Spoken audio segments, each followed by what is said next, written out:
Hello, it's good to see you. I'm Addie from Whimsy of Things, and today I'll be talking about my top 5 pens for 2024.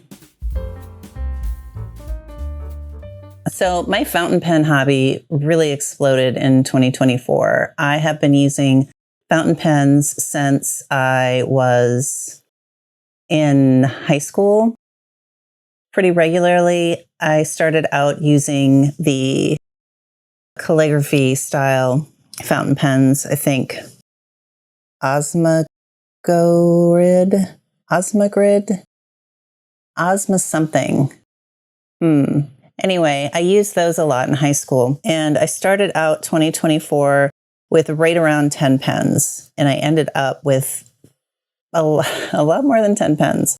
But 2024 was really a year of exploration and trying new things and sort of refining the type of pens that I really enjoy and like to use. So that kind of makes sense. I'm sure it's going to slow down some going forward. There was some definite losers, but some definite winners, and I'm going to talk about 5 of those winners today. Before I start talking about those 5 winners, there are a few things that you should know before I present the list. First of all, I tend to like broad architect or flex nib pens. Those are my favorites. I do not enjoy extra fine or fine pens at all. I appreciate the fact that people like using them. I've seen some fantastic journaling and writing using a fine pen. My handwriting looks like complete total garbage with an extra fine pen. So I do not like using fine pens. I also like feedback from pens, but the fine and extra fine feedback, it starts when it starts feeling like it's cutting into the paper. And maybe that's me pressing too hard, or maybe I just haven't found the right fine pen yet. But once I start feeling like that, I really don't like using the pen. I probably should practice with the fine pen a little bit this year. I did get one recently as a gift. And instead of just jumping in and changing the nib out, I should play with it for a little bit. The most common nib sizes across all my pens are broad, flex, double broad, and I have quite a few architects because I really like how that grind writes. It gives me the line variation of a stub without the sort of sharp corners that some stub pens can have. So those are the most common sizes. Another thing to keep in mind is that I'm pretty early in the whole exploration phase of my fountain pen journey. And I had a tendency last year to buy multiple pens of the same type, which is something that's one of my little pen resolutions this year is I don't need 6 different colors of the same pen. Some people very much enjoy doing that. I want a variety in my pens, not just in the body style and in the nib, but in the brand. There's a lot of brands that I haven't tried yet that I would like to try. Anyway, you have all that? Let's go ahead and get going. Pen number 5 is an affordable pen that I purchased very early in 2024 and that I liked so much that I actually bought one for my husband for Christmas. So let's find out about pen number 5. Pen number 5 is the Hongdian N23 Year of the Rabbit pen. It is a metal pen, cigar-shaped, with silver hardware and a screw-on cap that is postable, and it posts pretty securely. It is a cartridge converter pen. It takes I'm not sure if that's a standard cartridge or not, actually, or a standard converter. Comes with a converter. Anyway, it is a cartridge converter pen. And this pen does have some weight to it because it is a metal pen, so it's pretty solid. You can see the engraving, the rabbits. There's a rabbit there. There's a rabbit here. And there's also a rabbit on the nib itself. And speaking of the nib, this has what they call a long knife nib on it, which is essentially like an architect. And I'm not sure. Let me see if I can Bring this close enough for you to see.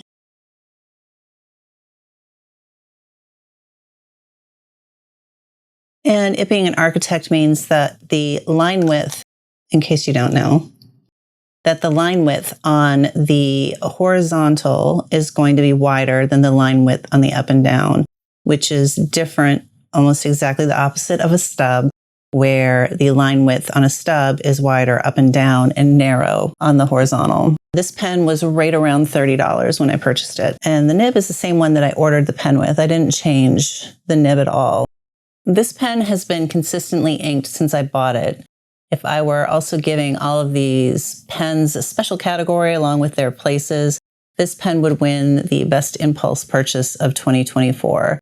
I didn't plan this pen. It wasn't on a wish list. It was not comparison shopped in any way. I believe I saw a YouTube video where somebody had featured it. I like the rabbits. I thought it was a nice looking pen for $30. And I was looking for a pen. I was in the mood for a pen, I guess. The long knife nib is slightly wet and quite broad. And there's no skips or hard starts when using this pen unless I let it sit for a long time, which rarely happens because I like writing with it so much. The architect style nib was new to me when I bought this. I had never used an architect before. And I really fell in love with it and ended up getting several more architect nibs. I had used quite a few stub nibs before, but the long knife nib was even more pleasant to write with. It has handled sheens and shimmer inks without issue, and I would not hesitate to recommend this pen to anyone. And as I mentioned, I actually ended up buying the blue version for my husband for Christmas, and he enjoys it. So that is number 5, the Hongdian N23 with a long knife nib. So pen number 5 was one of the older pens of the year that I had on my list, but pen number 4 is one of my newer pens. I've only had this since Fountain Pen Day when I originally purchased it, but in the few weeks and months that I've had it, I have really fallen in love with it, and it is now number 4 on my top 5. This pen is the Bennu Talisman in Edelweiss, and this is a resin pen.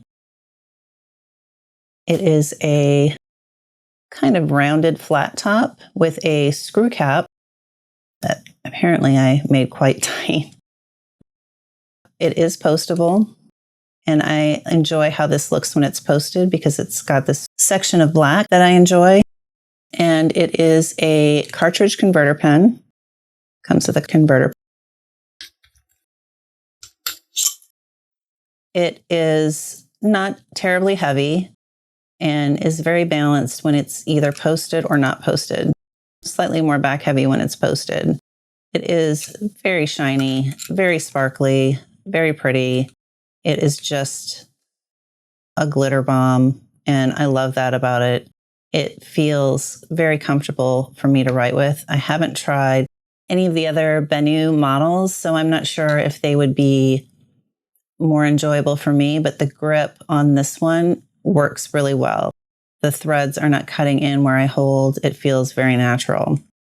I ordered it in a broad, which I normally like, but I had a couple other nibs, like a zoom nib and a double broad architect nib that I thought I might want to try out in the pen. And so I kind of ordered it expecting to replace the nib on the pen, and I'm not changing the nib. The nib on this, it's a Schmidt nib. And like I said, it's a broad, and it writes beautifully. It is so smooth. If you like feedback, this might not be the best pen because it's like writing with glass on almost any kind of paper. It's just gorgeous. It handles shimmer and sparkle and sheening inks like a dream. It starts up every single time, and it delivers a consistent line in a Goldilocks zone of not too wet, not too dry, just perfect. And actually, let me grab a piece of paper. So we'll just do a little writing. And the ink that's in here right now is from the Diamine Inkvent calendar, and it's one of the super mega sparkly inks. What do they call those? It is a Star Bright ink. It's actually this Noble Fur. So let me just show you real quick some writing.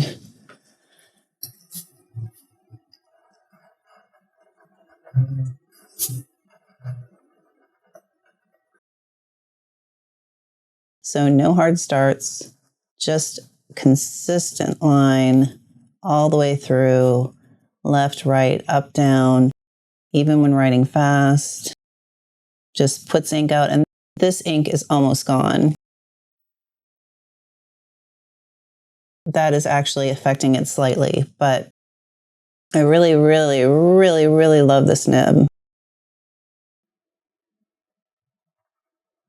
I don't know if you can hear the nib on the paper. Barely any feedback. Really pretty. Really nice. Love this pen. This honestly deserves to be higher on the list, but I've only had it for a couple of months and I could be in like a honeymoon period. I doubt it. And even though I seriously want to avoid buying multiple pens in different colors, I would not be surprised to see another Bennu in a different colorway, maybe in a medium nib. Pen number 3 sat on my wish list for probably about 4 months before I purchased it. And while it was sitting there, I kept seeing references to this particular pen brand coming up. Like, hey, don't forget about this pen on your wish list. Don't forget about it. When I finally purchased it, though, it was actually a last-minute decision I made during the purchase that really made this pen one of the best to me and put it at spot number 3. Pen number 3 is the pen BBS 495. This is a piston filler pen. It's resin, silver hardware. It is a screw cap that does post. Not super securely, but it does post. So when I went to order this pen, it was out of stock for a while. When I went to order it, when it finally came back in stock, this particular colorway I was really attracted to because I have a serious blue pen problem and I tend to consistently buy blue pens all the time.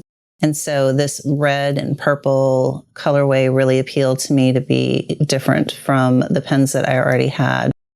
And when I ordered it as a medium, but as I was checking out, I noticed that they call them nib charms. They sell them in these little, maybe I have it, these little keychain things. I'm not even really sure why they do this. They're just screwed on here. They had a nib charm available in a calligraphy number 2 nib. And I got the impression that it was also kind of like an architect. And so I threw that in my cart and I checked out. And that was an amazing decision on my part because that is what has pushed this pen, the nib, into the number 3 spot.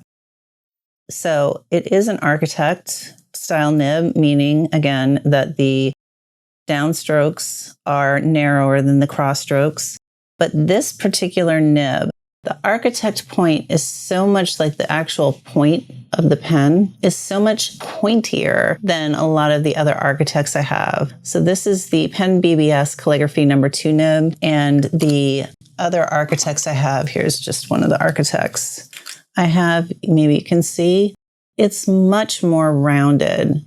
And there's something about that point that just really makes it even more enjoyable to write with as an architect. So shading inks look amazing in this pen. And it is quite wide. So if you do not like broads or you do not like wide pens, unless you want to write like this the whole time, you probably would not enjoy this pen. Though it does write this way pretty well. I don't hold my pen at this high of an angle. It also cuts out a lot of the line variation holding it that way, but it is a possibility.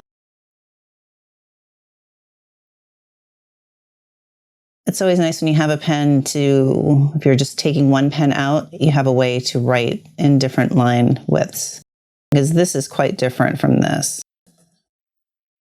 This is nice because you can do some nice underlining. And that's in contrast to a stub nib like this Lamy. A stub nib is the opposite, where when you go down, the line width is that wide, and when you go across, it's narrow. Just in case you didn't know the difference. And apparently I got very lucky with getting this calligraphy number 2 nib, because every single time I've looked since then, it's never been in stock again. And I don't know if it's something that just sells out very quickly or if it's something that they don't normally keep in stock. I'm not sure, but I feel fortunate to have it. But it does make me a little precious with this pen, because I know if I damage the nib, I'm not going to be able to easily replace it. So out of all the architect style nibs, this one is my favorite. This pen is consistently, it's another really great writer. It starts up right away. It is, I would say, slightly wetter than the Benu, but not globby, not dumping ink all over the place. It's nicely, slightly wetter, more of an ink flow. And it also performs really, really well with any sort of shimmer, shading type ink. Any of the ink properties, it does a really nice job. And if I were to give this its own little special award, this would be the best nib that isn't a flex award. I really do like it. The next pen number 2, will likely not come as a surprise to anyone who has watched this channel recently. This pen and I had a slightly rocky start, but we are getting along just fine right now and have mended our relationship.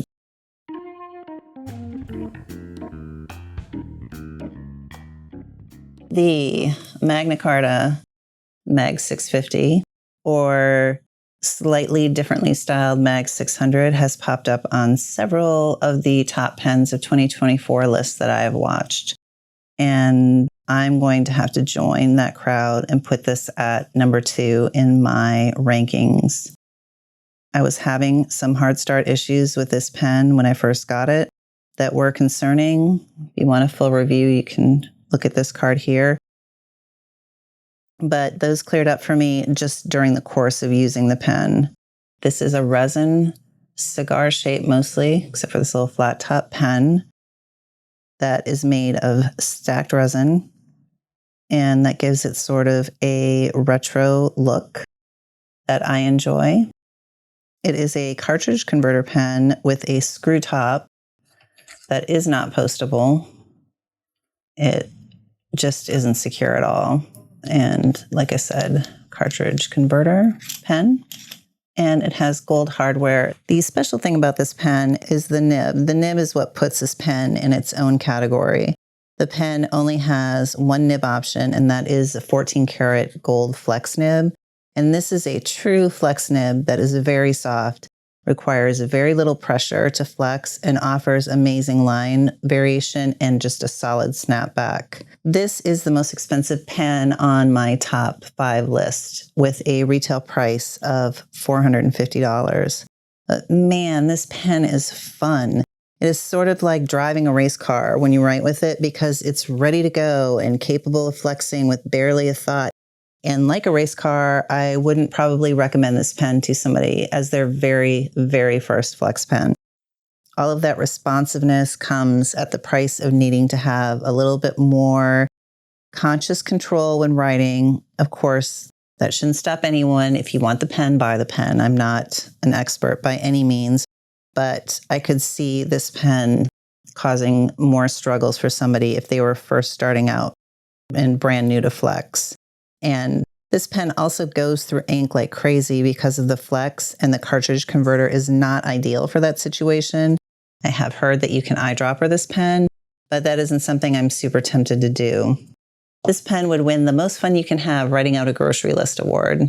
It's just amazingly fun to write with. I'm very happy that I got this pen. The 650 wins over the 600 for me, even though I think my 600 has a wider flex and is a wetter pen. The styling of the 650 appeals to me more. So since it's basically the same nib in both pens, I will give the number 2 spot to the 650.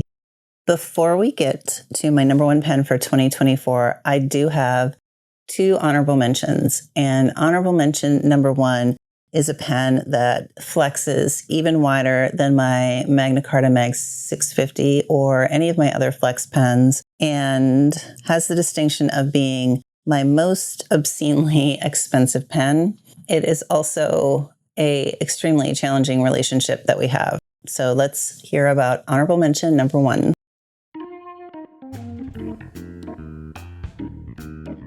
Honorable mention number one is the Ikaku Narwhal with the Regalia Crossflex nib. This is a larger Urushi ebonite pen that is somewhat cigar-shaped. It's rounded on the ends anyway. This has a screw cap that is not postable, not even pretend postable. And it is a cartridge converter pen. Here is my first issue with this pen that I've had, is that this converter, when I first got it, I was sent one that didn't really fit tightly in there and was kind of falling out. So that is not great. The nib is what's special on here, and it's made by Regalia Writing Labs, and it is a Regalia Crossflex nib. Not only is it cut out on the sides like most of the flex nibs that I have, it's also cut out near the top.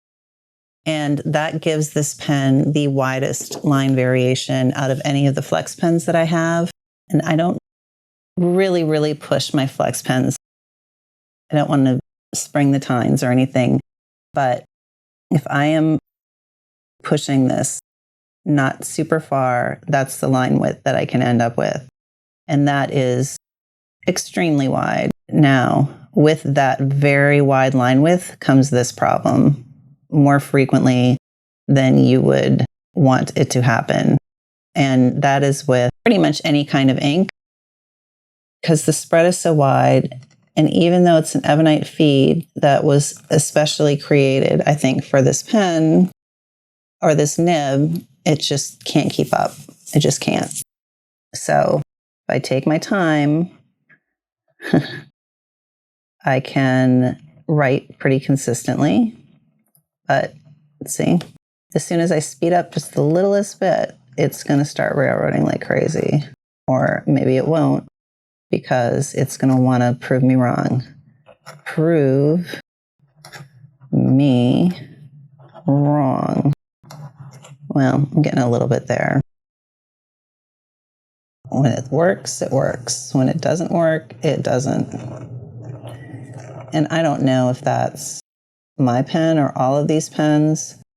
I just try to make sure to take it slow. It is very fun and interesting to write with. But this pen is also obscenely expensive. The retail right now, I think, is close to $900. That's not what I paid for it. But right now, it's about $900. I think it could have potentially gone up in price. So, fun, but frustrating, but also unique. This is definitely an advanced flex pen. If the Magna Carta is one that I wouldn't recommend to a beginner, I would really not recommend this to a beginner. This is, well, obviously, I mean, just crazy expensive, but also just not beginner friendly at all. So it's a pen I would hate to lose and I don't want to sell. But it's got too many personality problems to be in the top 5. It's a little troubled. The second honorable mention is the pen that I would take with me into the office, or that I would carry with me if I were to go to a coffee shop or somewhere outside of the house, because it is extremely sturdy and it is a pocket pen, so it is smaller. Let's go ahead and find out what it is. The second honorable mention that I have on my list is the Gravitas pocket pen in aluminum. I made this my second honorable mention because this is the pen that I would take with me, or if I had to throw something in my purse. It is a tank. It is loud. It is weighty. It is heavy. It is a heavy pen. It is solid metal. It is a pocket style pen that is postable, as most pocket pens are. It is intended to be eyedroppered, but I don't prefer to eyedropper my pens unless I'm forced to. And so I have a little tiny Kaweco Sport converter in here, and that also works. Of course, the ink capacity is very, very minuscule. It's got this machined flat part to help to keep it from rolling when it's on your desk. And the nib that I have on here, I actually got this pen used, and when I got it, it had a titanium flex nib on it, and the feed is plastic, and it just wasn't keeping up with the titanium flex nib. It just couldn't. So I took that flex nib out and I put it into a different pen, and I replaced it with a Fountain Pen Revolution number 6 Architect nib. It's another Architect. And I really enjoy writing with it. The one thing I really like about this as a pocket pen is that it is pocket pen sized. So it's the same size, basically, not weight, but it's the same sort of pocket size as like a Kaweco, but it doesn't have a small nib. It has a full size number 6 nib on it. And that I really, really like. I like the fact that it's a pocket format with a full size nib. And then the other thing that I really, really like about this is it's just balanced, and it is one of my most comfortable pens to write with for long periods because it's not back heavy at all. The weight is nice. It makes it feel solid and that it is doing the writing or it's assisting with the writing without feeling like I have to grab it very tight. And this grip section just fits my grip so well. I don't have the smallest hands, so there's plenty of room for my thumb here. There's plenty of room here. It's just extremely comfortable. This is probably the pen that I could write with for the longest without any sort of hand cramping issues. I do wish that the cap of this pen posted more securely because I feel like I have to jam it on there a little bit. That's really honestly the only complaint I have about it. I did not put this into my top 5 though because I don't prefer pocket pens. It's not a actual size or format that I'm very interested in. I don't really care for pocket pens. But if I were in a situation where I had to go in somewhere and carry a pen, this would probably make it on my top 5. And this little special award that this pen would receive would be the Rock Solid Award. Now we are at pen number 1 for 2024. And pen number 1 is a pen that I use every single day, multiple times a day.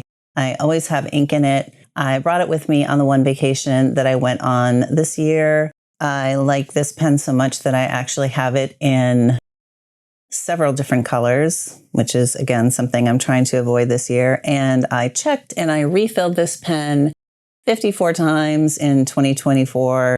It got a lot of use. So let's see what it is. I almost feel bad putting this at number 1 with all of the pens that I have, but this is the pen that I use the most. It is the pen that I would miss the most if I didn't have it anymore, and that is the Fountain Pen Revolution Jaipur version 2. I have 4 of these. I have 2 in the same color. This white one in particular, which needs to get cleaned, is the one that I use every day. It's the one that holds the gray ink and that I filled 54 times last year. It is a resin pen. It is a screw cap that does post, and it posts pretty securely. And it is a piston filler where the mechanism is hid by a blind cap. This bugs some people. I honestly don't mind it at all. That's just me, though. The nib and feed is what make this pen special to me. And the nib is a Fountain Pen Revolution Ultraflex number 6. It is a stainless steel nib. And there's a ebonite feed. Feed is chunky as heck. which definitely bugs some people. I've heard of it because if you have a very low writing angle, it's going to hit the page, but I don't. The reason that I like this pen so much is that love flex pens, we know this, but it is consistent for me, consistent every time I pick it up to write with it. I can jot down stuff in my planner and I can write very fast with it. It keeps up. I can write very thin with it. I can take my time and write nicely.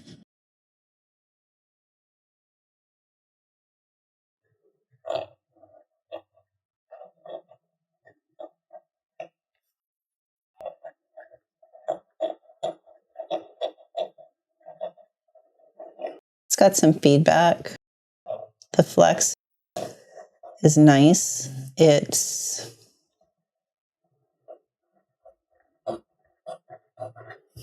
just solid. It's just a solid pen. I cannot complain about this pen. I will say that the piston mechanism it's clutchless, so you can take it apart, but you can also break it. And I am pretty sure I broke the piston mechanism on one of them by forcing it. So you have to be careful with that. The thing that put this pen into the number one spot for me is the nib. And you can buy just the nib assembly as like a Jovo number 6. And you could take that nib assembly and you could put it into an Opus 88 or a Narwhal original. You can put it in other pens. So maybe I should say my number one pen is actually my number one nib, right? Because the pen itself, it's fine. I like piston fillers. It's been working pretty consistently. It's not the prettiest pen I have by a long shot, but it is the pen I use the most. I use this all the time.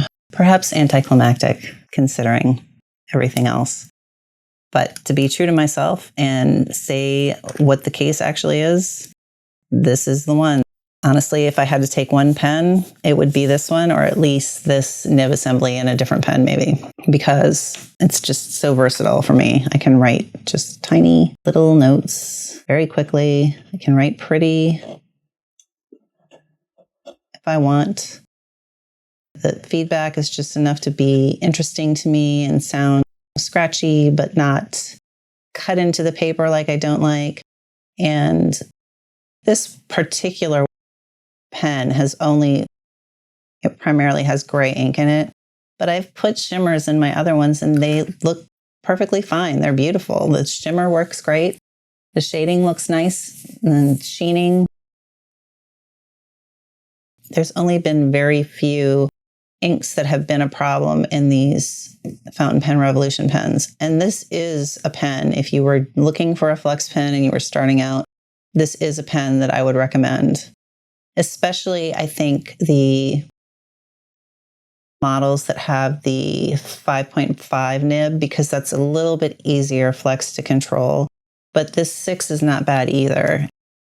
It is not out of hand. You have to pretty consciously decide you want to do the flex, but it's not like you have to put a ton of pressure down to do it either. It gets to be pretty natural to just slightly increase the pressure on the downstroke and get that flex going. So this is a good beginner flex fountain pen. It is also fairly affordable. I am trying to remember what I paid for this pen. I know I got this on a buy one, get one free sale, and you have to buy the pen and then you have to spend extra on the nib. I want to say I spent around $40 on the pen with the buy one, get one free sale. That sounds about right. And the site does have frequent sales. So if you wait around a little bit, you can generally get a better deal. That is my number one pen for 2024. We'll see if it stays in there this year. If I keep using it as much as I have, I may have to give it a Lifetime Achievement Award and move it off so I'm not saying the same number one pen every year, because that would be really boring. Thanks again so much for stopping by. It's so good to see you here. I really enjoy the fountain pen community, and you guys have some very great comments, and I just I think you guys are all great. So what pens did you love this year? What pens do you want to try next year? I have a wish list going. I definitely do. I'll have to see which ones I'm really interested in once I do my State of the Pen collection, which I believe will be my next video. In any case, thank you again for stopping by. I hope you have a wonderful week, and I can't wait to see you again. Bye.